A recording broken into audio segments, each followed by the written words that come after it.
Olá para você que acompanha o SBT Notícias pela internet. Hoje é dia de Corpus Christi, a festa da Eucaristia. A igreja celebra a presença de Cristo no pão e no vinho. E muitos fiéis católicos participaram das missas na catedral. De joelhos e com terço nas mãos. É o feriado de Corpus Christi que reuniu muitos católicos na missa realizada na Catedral Metropolitana de Manaus. É o corpo de Cristo, né? Então, todo católico deveria vir hoje, primeiro, depois passear. Eu vim com a minha mãe, né? Porque, assim, é um feriado que é uma data importante. Então, primeiro, né, realmente rezar para depois a gente aproveitar um pouco o feriado. O dia de Corpus Christi acontece sempre às quintas-feiras, depois do domingo de Pentecostes. Aqui em Manaus, a festa de Corpus Christi acontece há mais de 100 anos. A data foi criada pela Igreja Católica, onde se comemora o sangue e o corpo de Cristo. Para os fiéis, essa celebração é mais importante até mesmo que o Natal. Para nós católicos, a Eucaristia é um mistério de fé. E de fé porque nós acreditamos em Jesus, que ao finar sua peregrinação física na face da terra, deixou-nos, permaneceu conosco através do sacramento da Eucaristia. A procissão deve sair da Catedral de Manaus às 4 horas da tarde. E ontem à noite, familiares e amigos do motorista de táxi Plínio Tavares, que morreu assassinado na madrugada de quarta-feira, prestaram as últimas homenagens ao taxista. O velório foi na casa dele, na zona norte de Manaus. O velório do taxista Plínio de Lima Tavares, de 49 anos, foi acompanhado por familiares e amigos. Na rua onde ele morava, no bairro Monte Sião, na Zona Norte, muita gente queria dar o último adeus. O motorista de táxi era bastante conhecido e querido pelos colegas de trabalho. Este operador de radiotáxi foi o último a se comunicar com o taxista antes do assassinato. Ele conta quais foram as últimas informações trocadas com a vítima. Positivo. Chegando na Belo Horizonte, ele afirmou para mim que estava aguardando uma grávida.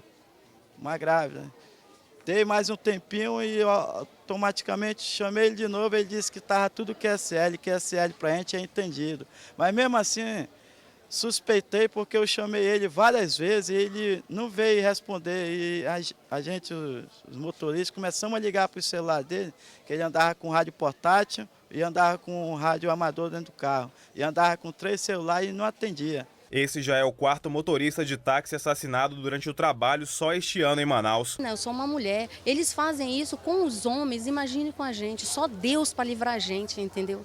Só Deus. Por quê? Porque no momento a gente conta com a nossa sorte. Com medo de represárias, a família da vítima não quis gravar a entrevista. O enterro do taxista é logo mais às 2 horas da tarde no cemitério do Tarumã. Segundo a Secretaria de Segurança Pública do Estado, 2 pessoas suspeitas da morte do taxista Plínio Tavares foram presas ontem à tarde. Elas são acusadas de latrocínio, ou seja, roubo seguido de morte. E um princípio de incêndio causou susto na manhã de hoje em um shopping da zona centro-sul de Manaus. Quem tem os detalhes é Roberta Cunha. Roberta. Olá, Mariana. Foi por volta de 10 horas da manhã de hoje que um gerador de uma das lojas desse shopping queimou no estacionamento. O Corpo de Bombeiros foi acionado, mas ao chegar no local, o fogo já havia sido controlado pelos brigadistas. Ninguém se feriu. Roberta Cunha para o SBT Notícias. Obrigada, Roberta. Que bom que foi só um susto, né? E a crise chegou às empresas do setor plástico aqui em Manaus. Mais de 2.000 funcionários já foram demitidos só esse ano. Dona Cidalgina ganhava R$ 764 como operadora de produção para ajudar nas contas de casa. Mas agora a situação vai ficar mais difícil. As portas se fecham. A partir do momento que você passa dos 35 anos, já fica tudo mais difícil para conseguir emprego. E com a crise piora mais ainda.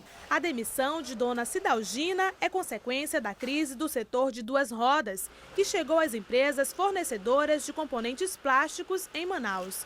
De acordo com o sindicato dessas indústrias, uma queda de 20% a 30% na produção de materiais para motocicletas. Quando há queda na venda das motocicletas, as fábricas em algum momento começam a reduzir a produção em função dos estoques intermediários. e isso vai lá, em algum momento, ocasionar uma parada de linha de produção ou redução de níveis de produção. Mas, além das restrições de crédito para a compra de motocicletas, a competição com os importados também contribuiu para a diminuição dos produtos plásticos. Só no Polo Industrial de Manaus são 78 empresas do setor termoplástico, que até dezembro de 2011 empregava cerca de 12 mil pessoas. Com os impactos da crise europeia no Brasil, a partir de janeiro de 2012, o PIN começou a dispensar funcionários. Até hoje, 2.500 foram demitidos. Eles estão sendo demitidos agora numa crise, eles não arrumam colocação daqui a uns 2 meses. Então, esses trabalhadores vão ficar sem emprego e sem salário, acho que mais ou menos 6 meses a 1 ano, quando voltar a crescer a economia.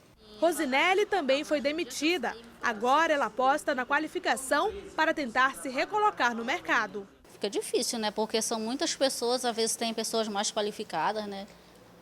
Aí entra aquela questão que vence os melhores.